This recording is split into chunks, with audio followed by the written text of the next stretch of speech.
আমার পূর্ব বক্তারাও সবাই বলেছেন, আমাদের রাজ্যে এখন একজনই নেতা আছে, একজনই লিডার আছে, তিপ্রাসা এবং মুসলিমের সঙ্গে আছে উনি একজন মাত্র লিডার, উনিকে মহারাজা প্রদীপ কিশোর মাণিক্য বাহাদুর।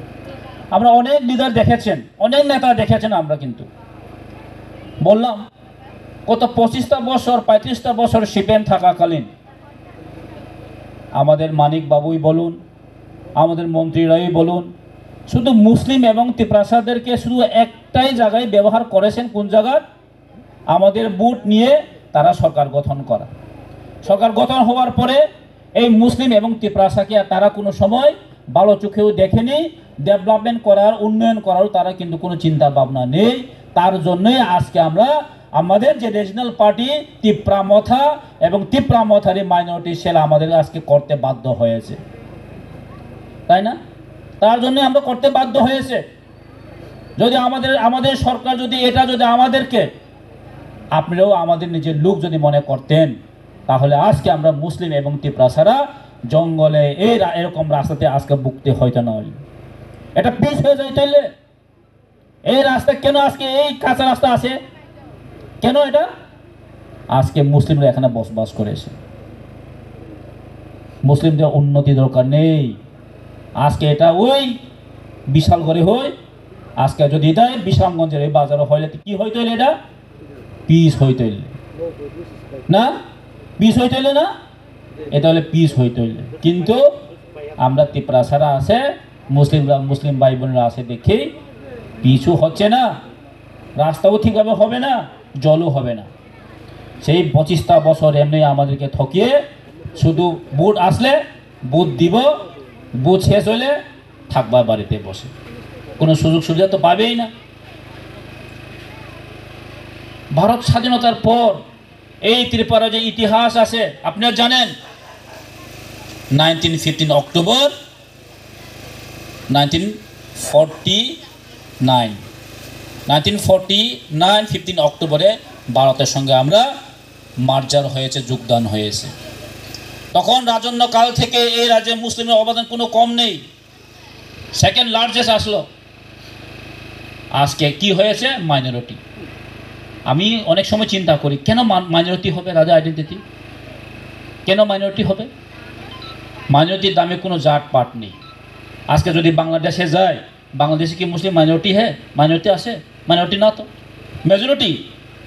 তো তাদের একটা আইডেন্টিটি আছে, নিজের আইডেন্টিটি আছে, কেন মাইনরিটি হবে? আমরা আর মাইনরিটি হতাম না, আমরা কিন্তু মেজরিটি হতে যাচ্ছে। ত্রিপুরা 31%, মাইনরিটি কত? 10%। কত আছে? 41%। আমরা হয় যদি মিলে, তাহলে 41% হয়। একটা সরকার গঠন করার এত বেশি পার্সেন্টেজ লাগে না। আমরা এবার বিজেপি সরকার কীভাবে কী হচ্ছে, মাত্র 39% পেয়ে তারা সরকারে এসেছে। আমরা যদি 41% যদি ভোট পাই ত্রিপুরা যাতে অনেক, সেটা আমরা কিন্তু 51% না 60% আমরা কিন্তু শীতে জয়যুক্ত করতে পারি। আমাদের ঠান্ডা থাকতে হবে, ইউনিটি থাকতে হবে। আমরা যদি কিছু প্ল্যান করলে তারপরে আমরা কিন্তু রেজাল্ট কিন্তু আমাদের পজিটিভ রেজাল্টই হবে।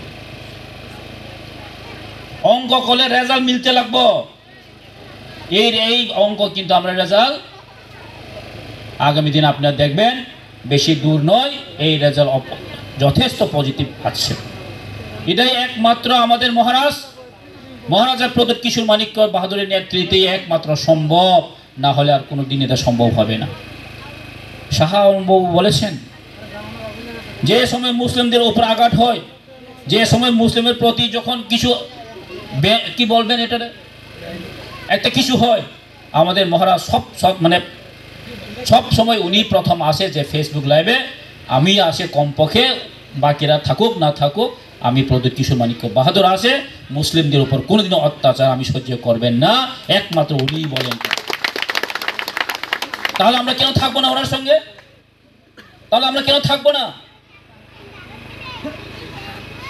আর বাকিরা কি করেছেন? আমাদের শুধু ভোটের সময় ভোটের রাজনীতি নিয়ে ভোট নিয়ে চলে যাবে, আর শুধু তারাই এরিয়াতেই ডেভেলপমেন্ট হবে, তারাই শুধু একমাত্র সরকারের সুযোগ সুবিধা বুক করবে। তাহলে আমরা কিভাবে আমরা চুপ থাকতে পারবো বলুন?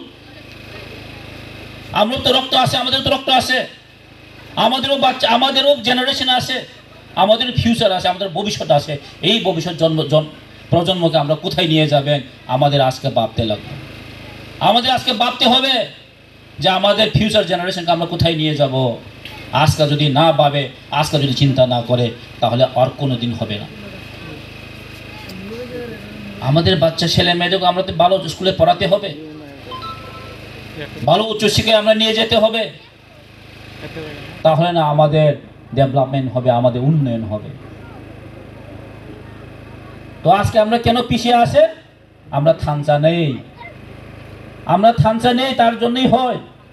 ওই শাহ আলম বলেছেন বক্সনগরের মতো আমরা এরিয়াতে কিন্তু মুসলিমদের জন্যই, মুসলিমরাই কাকে হারাইব কাকে জেতাইব কিন্তু ডিসিশন নিলে কিন্তু করাতে পারতাম।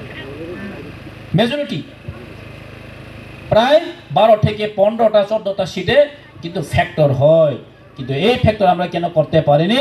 আমরা থানচা নেই, আমরা ইউনিটি, আমরা একতা নেই। যদি একতা হয়, এই 10% মুসলিমের সারা ত্রিপুরাকে অনেক জায়গাতে সব কাকে জিতাইব কাকে হারাইব কিন্তু ডিসিশন নিতে পারে। আমি তার জন্য আপনাদেরকে অনুরোধ করব, আগে যা করেছে, যা হয়েছে তা হয়ে গেছে। গত উনি তো বলেছেনই, আমরা আগে কার লোকে ছিলাম? আমরা আগে কার লোকে ছিলাম? মার্ক্সবাদী কমিউনিস্ট পার্টির সঙ্গে আমরা ছিলাম। আমরা সুযোগ দিয়েছি ওনাদেরকে, 30-35 বছর সুযোগ দিয়েছি, কিন্তু আমাদের কোনো উন্নয়ন করতেই পারেনি তারা। উন্নয়ন তো হয় সারা ত্রিপুরাতে, কিন্তু উন্নয়ন হয়, কিন্তু যেখানে যেখানে ত্রিপুরা আছে, মুসলিমরা আছে, সেখানে কিন্তু উন্নয়ন হয় না। আপনি গিয়ে দেখুন, এডিসি এরিয়াতে যখন উন্নয়ন হতে যায়, তখন উগ্রপন্থীর নাম দিয়ে ওইখানে উন্নয়ন করা যায় না। এখন মনে করেন আগরতলা শহরে তো সবসময় বিদ্যুৎ থাকে, কিন্তু গ্রামে যখন ঢুকবেন, মুসলিম এরিয়াতে যখন ঢুকবেন, ত্রিপুরাসীরা যখন ঢুকবেন, তখনই কিন্তু বোঝা যায় এটা কিন্তু ত্রিপুরাসীর এরিয়া, একদম মুসলিমের এরিয়া। রাস্তা নাই, কারেন্ট নেই, জল নেই, বোঝা যায়, কিন্তু দেখলেই বোঝা যায়।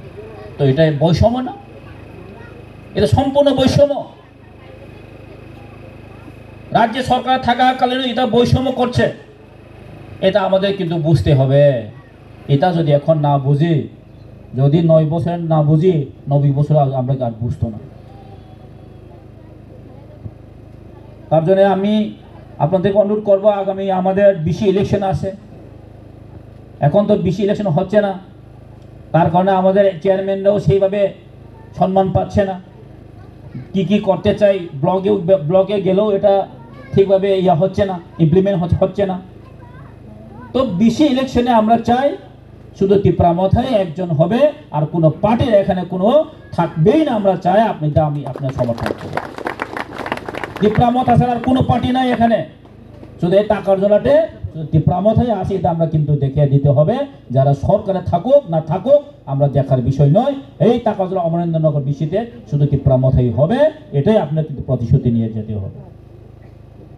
তখন আমরা দেখবো অমরেন্দ্রনগরে এই পাড়াটা কিভাবে ডেভেলপ হবে না, এই পাড়াটা কিভাবে জল আসবে না, আমরা কিন্তু তখন দেখবো। কিন্তু এখন আমরা দুর্ভাগ্য ইলেকশন করতে পারছে না। আর কতদিন রাখবো ইলেকশন না করে? একদিন একদিন করতেই হবে না, আর বেশি দিন নেই, করাতেই হবে। আমার মনে হয় ডিসেম্বর এরকম মান্থের মধ্যে বিসি ইলেকশন হয়ে যাবে। তো বিসি ইলেকশন না হওয়ার কারণে আমাদের ফান্ড সেভাবে ফ্লো হচ্ছে না, ডেভেলপমেন্ট করতে চাইলেও করতে পারছে না। আমাকে অনেকেই বলে, হ্যাঁ এমএলএ কিছু করতে পারছে না, এমএলএ রাস্তা করাতে পারছে না, এটা করাতে পারছে না। আমি স্বীকার করি, কেন জানেন?